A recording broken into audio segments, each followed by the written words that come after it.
Please remember to give me a thumbs up and to like and subscribe, as this all helps the channel grow, and that would be much appreciated from you all. Hi and welcome to Easy Fishing, together with my cat Mr. Furby. Isn't that right, Mr. Furby? Yeah, who's decided he wants to get in on the action today. So today's subject, lines. Now, lines break down into various types. There's straightforward monofilaments, as in these three types here: fluorocarbon,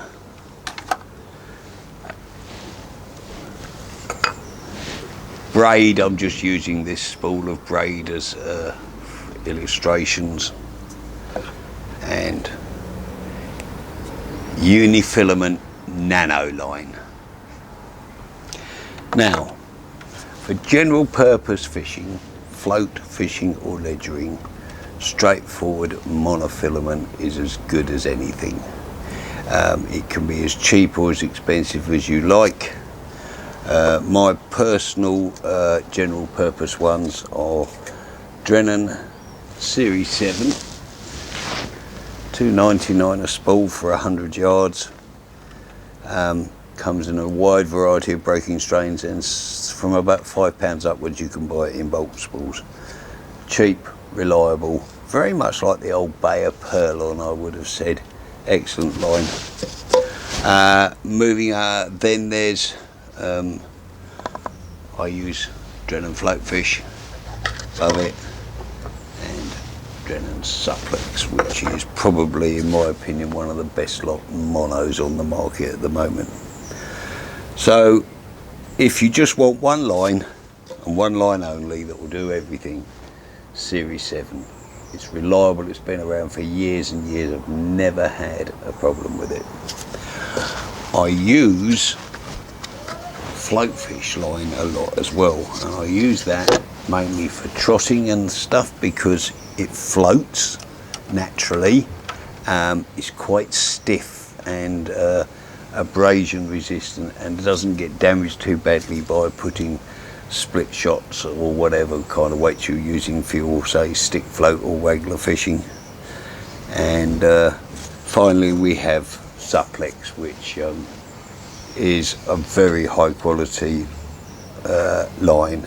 And for instance, this Supplex is quoted at £8, 0.23 millimeters in diameter, and it says the £8 breaking strain is easily achievable knot strength, and an average of up to 8.9 can be obtained if you're using a 5-turn uni knot or grinner knot. If you can afford it, excellent line. Not as abrasion resistant as the others, but still very good. Another one there which I don't, hello Furby. Another line which I don't have a spool with me to demonstrate is coated nylon. Now, the most common form of this is Drennan's feeder and method mono.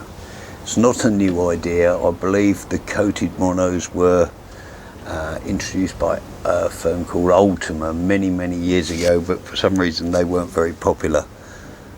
Drennan's one is very good, and I use it in higher breaking strains for more rigorous work. If I'm fishing the method or the pellet feeder for carp, and heavy duty ledgering. For instance, when I did a video and I caught that £5 13-ounce chub, that was on £8 method and feeder mono, because there's inevitably quite a lot of snags in fisheries, and I didn't want to risk losing the fish, and it's supposed to help it sink. But all of these lines can either sink or float, and all I just do is squirt some washing up liquid on the spools to make them sink.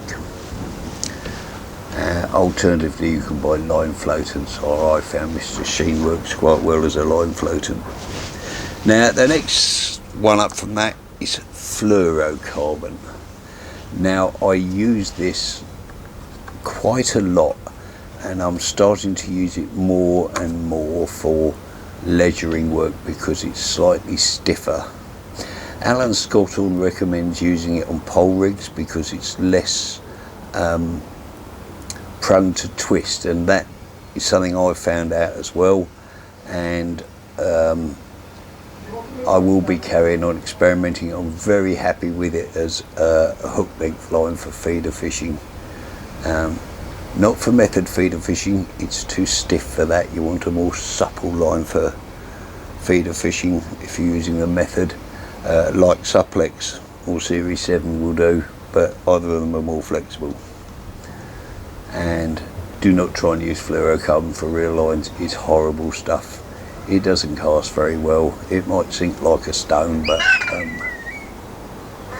and right above my head while I talk, no doubt you heard it, there's a kite being mobbed by a crow, which made Furby pay attention, didn't it, mate? Yes, I know. So next thing is braid. Now, a lot of anglers, braid is one of those things that you either love or hate. I used to use braid a lot, and I guess I started really using braid just over 20 years ago. I'd used braids for sea fishing but didn't like them. But a product came out called Barclay Fireline, and that changed my thinking on braid.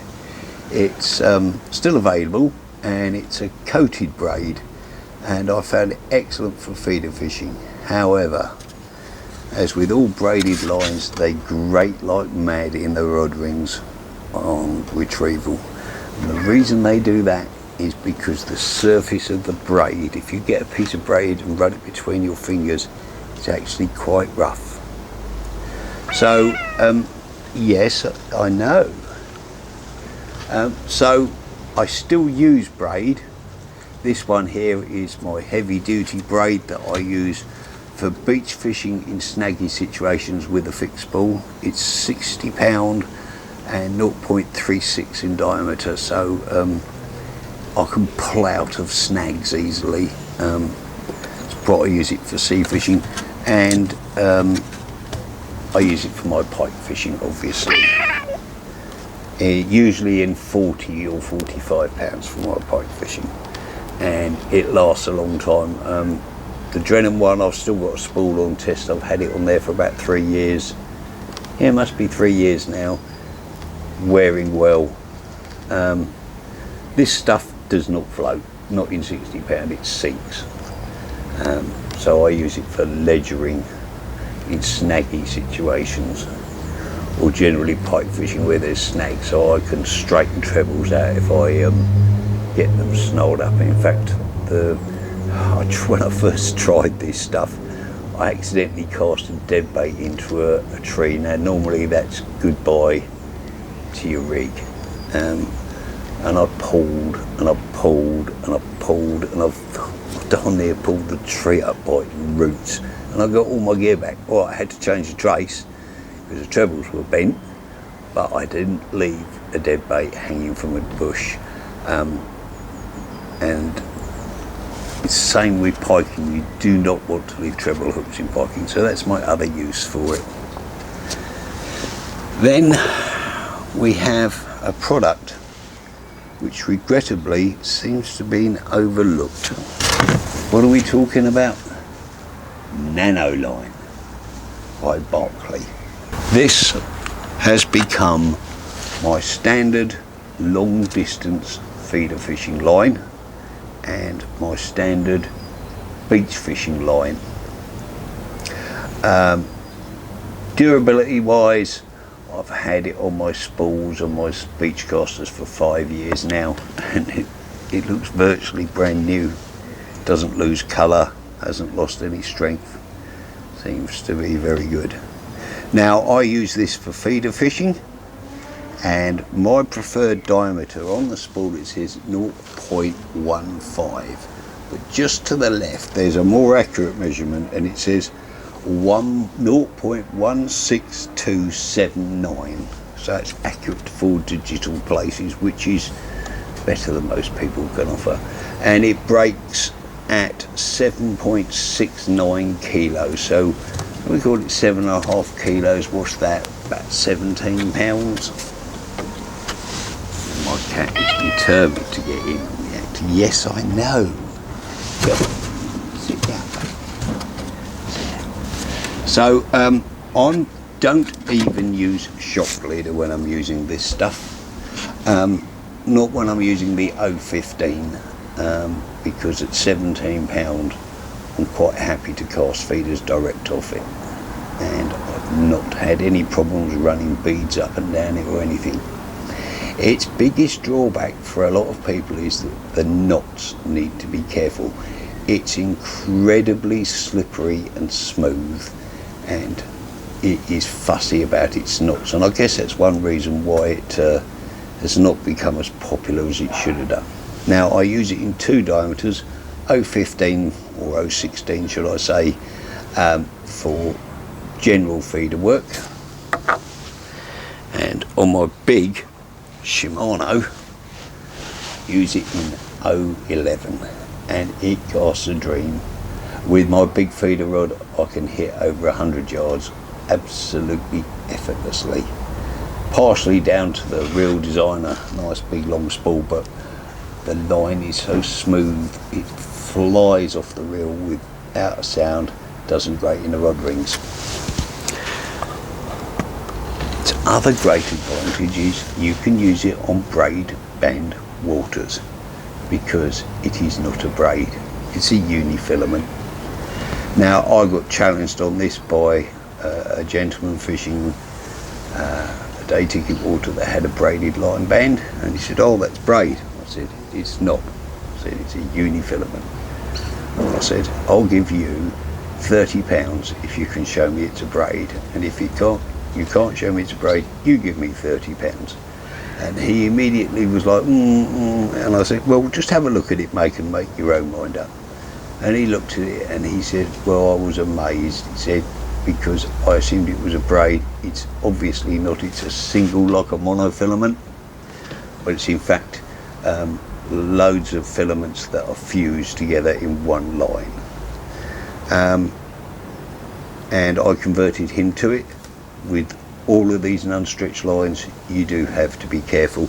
And for distance work, I use a shock leader on this, and this is 011. Don't know what that rates to, about £10, £12 breaking straight, something like that. With a shock leader you can really belt into it, flows off the line freely. And incidentally, I always use a Albright knot for my leader knots. It's by far the best leader knot you can tie. People dispute this, and my answer to them is quite simple. You take your so-called leader knots and go onto a big game boat and they won't let you tie it, because they'll tell you it's useless. The Albright knot was designed for big game fish, and I hardly think a £5 bream is going to break it. So there we have it. So like I say, choice is simple. Good general purpose mono will do 99% of your work. For the rest of it, I use braid or nano, but braid I'm phasing out now. It's like I say, just for my piking and sea fishing. Nano for all my other feeder work. I can use it on my ultralight bomb rod. I can use it on my long distance feeder rods. It comes in two spool sizes, 125 or 270 metres. Incidentally, my big Shimano, that is filled up with 270 yards of 011. Filled it perfectly because it comes with spool fillers. So I hope that's helped you make a choice in your reel lines. There is no one reel line does it all, but mono comes pretty close, and like I say, for me, Nanofill for feeder work. So I hope that's helped you make up your mind about lines a bit more, and hopefully we'll be out fishing soon. Can't wait. So until then, tight lines.